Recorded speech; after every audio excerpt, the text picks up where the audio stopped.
I got a question for you. Somebody comes up to you and they tell you, I love you.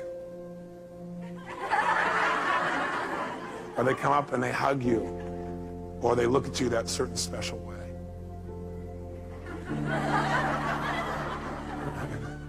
Or they kiss you passionately, and you have these feelings inside.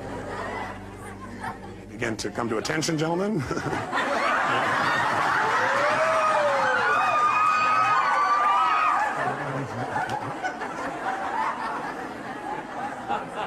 Now, when all that stuff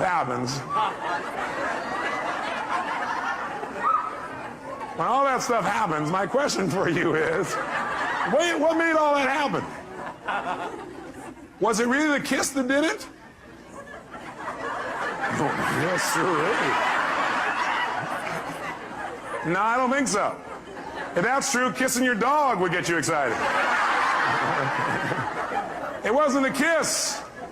It was the meaning you associated to that particular moment when tissue touched tissue in that unique way. That's really it, isn't it? It isn't actually... Yes! It isn't actually the event itself, is it? It is rather what we communicated to ourselves about that event. Somebody hugs you and you feel good. Do they make you feel good? Yes or no? No, what makes you feel good is you've got a set of rules inside your head that say, if somebody touches me quite like this, they look like that, sound, smell, feel like this, then I get to say, ooh. Okay. And so you say, okay, it's time to feel good, and your brain goes, and you start feeling good, right? So the bottom line is we determine how we feel by the way we communicate to ourselves, by the meaning that we communicate about a situation. See, it's not the event that determines how we feel.